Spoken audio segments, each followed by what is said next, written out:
La radio des ours, la nouvelle griffe de Globule.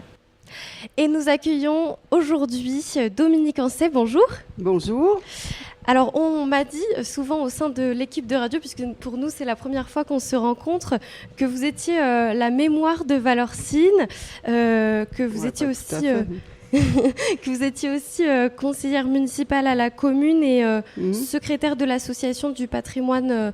Présidente de l'association de patrimoine Valorcina, qui veut dire Valorcine en patois. D'accord, bon, c'était ma première question.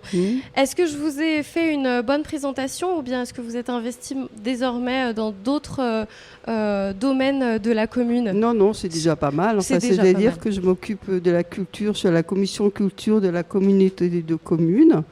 Et puis surtout, je me suis occupée de ce projet de restauration de l'église dont je vais vous parler. Oui, alors on va tout de suite commencer là-dessus, puisque en effet, dans le cadre du festival La Nuit des Ours, ce matin, donc, vous avez fait une visite commentée de l'église de Valorcine. Elle a été restaurée en 2017. Est-ce que vous pouvez... Elle a été restaurée ? Elle a été finie de restaurer cette année. Et les travaux ont commencé en 2017. Donc, je vais vous expliquer. Le projet a démarré en 2009. Pour une raison principale, c'est que le réseau électrique était complètement déficient et carrément accidentogène. Et nous avons donc commencé à cette date-là. À cette date-là, nous ne savions pas ce que nous allions faire, mais nous avons demandé à un architecte la procédure, etc. Et la grande découverte, ce sont été les fresques qui datent de 1756. Et c'est absolument extraordinaire de pouvoir avoir trouvé ça. Et en fait, on s'est articulé autour de cette découverte.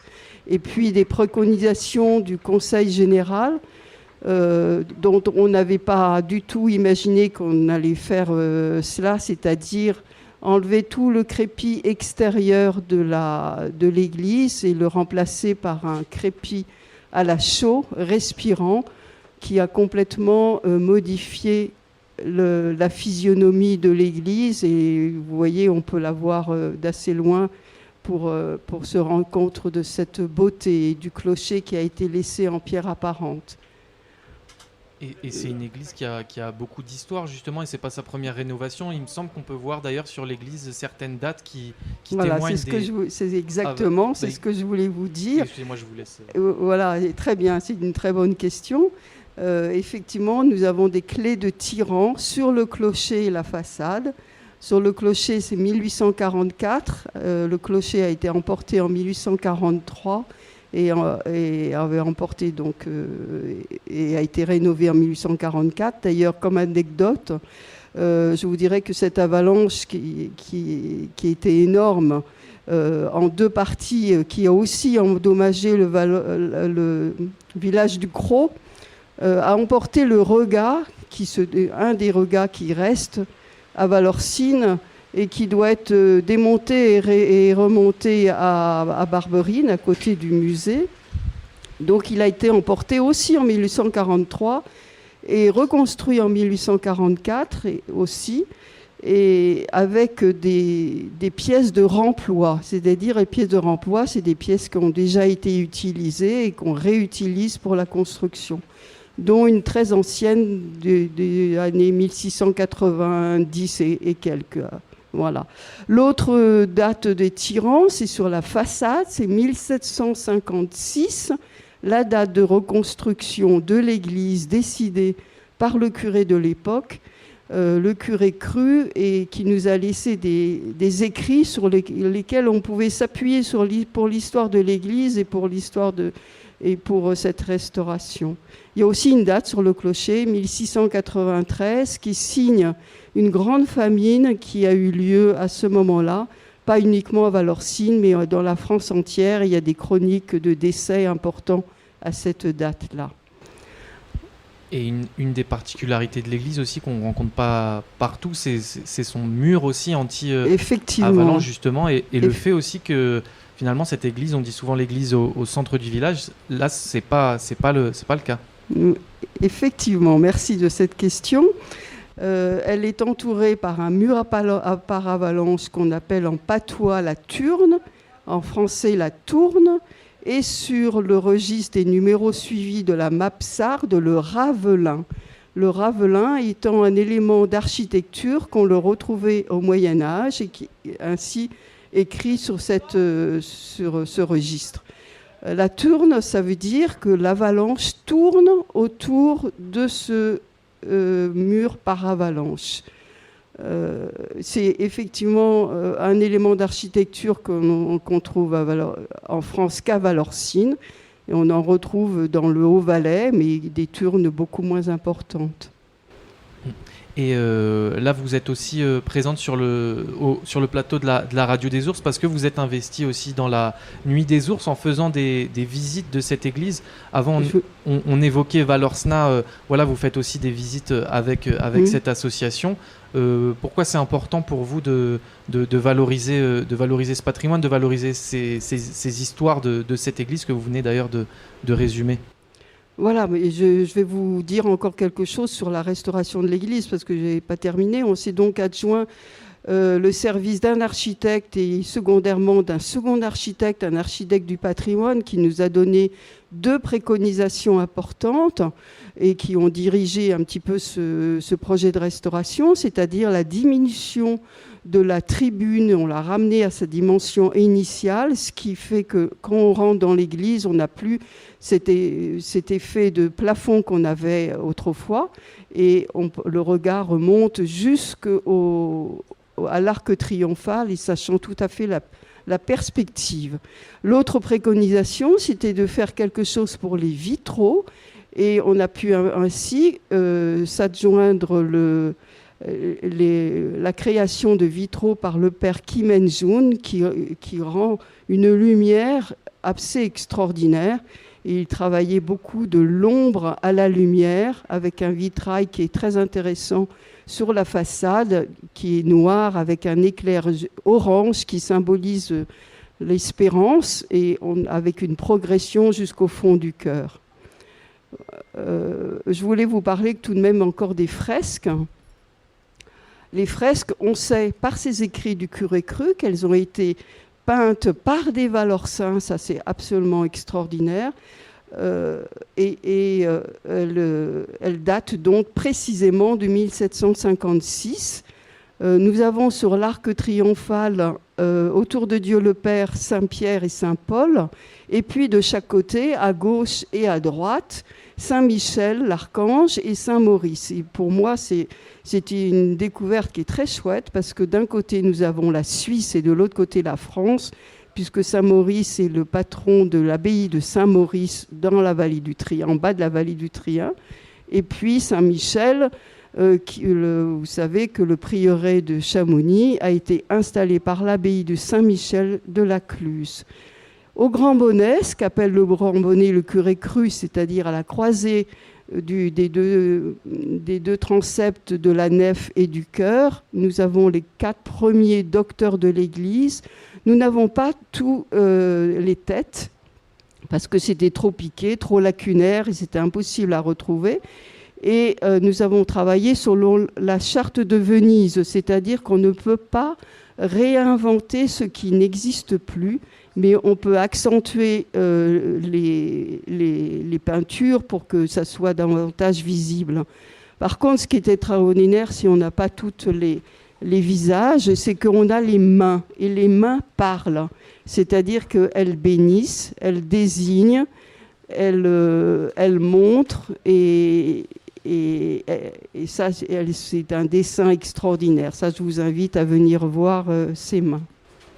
Merci Dominique pour ce petit résumé de cette rénovation. Et une question un peu plus anecdotique. Est-ce que vous avez projeté ou est-ce que c'est déjà fait de noter justement la date 2023 sur cette église pour que les générations suivantes puissent se souvenir aussi de cette rénovation qui est importante? Nous n'avons pas pensé à cette éventualité, mais c'est une très bonne idée. En tous les cas, écoute, nous ne l'avons pas fait exprès. Je m'en suis rendu compte par la suite. Mais nous avons inauguré l'église avec 2 évêques, celui de Saint-Maurice et d'Annecy. Vous voyez encore une fois la Suisse d'un côté et la France de l'autre. Et nous l'avons inauguré exactement 180 jours après l'avalanche du 15 janvier 1843. Donc c'était un beau symbole. Donc oui, un beau symbole.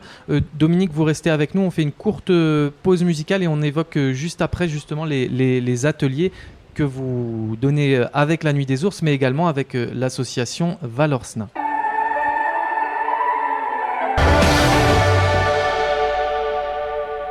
On est toujours avec Dominique Ancé sur la radio des Ours.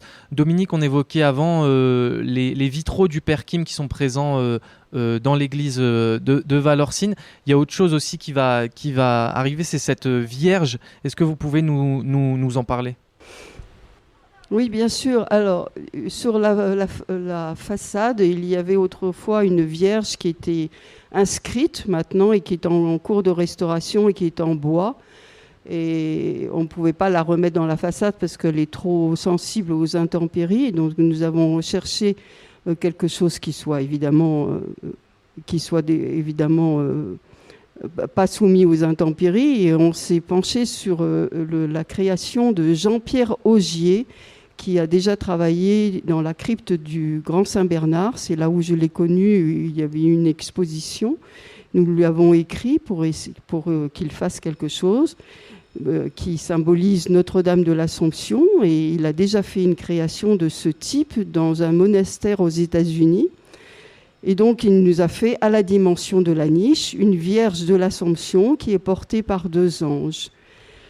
Et puis, comme ça a beaucoup plu à Jérémy Vallas, le maire de Valorcine, parce que ça symbolise le travail des Valorcins, parce qu'il utilise pour ses sculptures, en fait, des outils, des vieux outils qui sont au rebut, qui sont tout rouillés, et qu'il détourne pour faire cette statue. Et donc, nous avons demandé pour le fond du cœur s'il pouvait nous faire un projet. Et comme il est un petit peu âgé maintenant, il a plus de 80 ans, et que c'était quelque chose d'assez important, il nous a fait un dessin. Et avec ce dessin, l'architecte est allé voir un artisan qui travaille l'acier cortène, et il a découpé ce dessin au laser, et nous avons pu l'installer lundi. Et la décoratrice qui a travaillé sur les fresques va apposer de la feuille d'or sur le voile de la Vierge et les auréoles des anges. Et c'est une élévation extraordinaire pour cette église. Voilà. Et du coup, cette Vierge est déjà visible à l'église ? Ah oui, elle est installée depuis lundi matin. Depuis lundi matin. Et Dominique, je voulais évoquer un autre sujet avec vous, c'est que cette église, bien sûr, c'est un lieu de culte avec des messes toutes les semaines, mais il y a également un autre aspect important pour cette église, c'est qu'elle fait entrer des moments culturels aussi. Est-ce que vous pouvez nous parler de ces moments culturels, notamment avec le festival Orgue Musique et Cime, où il y a des représentations dans l'église ? Voilà, effectivement, nous avons la chance d'avoir 2 messes par semaine, qui sont célébrées d'ailleurs par le curé de Finhaut. C'est une collaboration encore entre la France et la Suisse. Et puis cette église, elle a énormément de visiteurs. Donc des croyants, des non-croyants qui viennent visiter notre église, et que d'ailleurs le Père Kim était très sensible à cela, que son art pouvait plaire, inspirer des croyants et des non-croyants. Et bien sûr, nous avons des concerts dans cette église pour la faire vivre et la faire découvrir. D'ailleurs, demain soir à 19h30, nous avons un concert d'orgue, parce que l'orgue aussi a été restauré. L'orgue de Camille Ancet, qui a une longue histoire, il a été fabriqué au départ à Mirecourt dans les Vosges, il a atterri en Touraine et ensuite dans les mains de Camille Ancet qui avait fait des tuyaux en mélèze. Maintenant, nous avons des tuyaux en étain, et c'est une première demain à 19h30 avec l'organiste de l'abbaye de Saint-Maurice et une mezzo-soprane, Isabelle Meiser. Voilà. Et puis, pour annoncer un autre événement dans l'église prochainement, ce sera donc une visite commentée par vous-même, c'est ça ? Oui, le 8 à 10h. D'accord. Donc le 8 août à 10h. Le mardi 8 août à 10h. Petite rectification par rapport au programme de... Oui, il était indiqué le 7. Ouais, c'est bien le 8. À 10h. Et jusqu'à midi ? On a fait jusqu'à 11h15, 11h30 aujourd'hui. C'est suivant les questions des gens. Mais je serai disponible effectivement entre 10h et midi. Et comment ça s'est passé aujourd'hui, justement, cette visite ? Oui, alors l'année dernière, nous étions 50.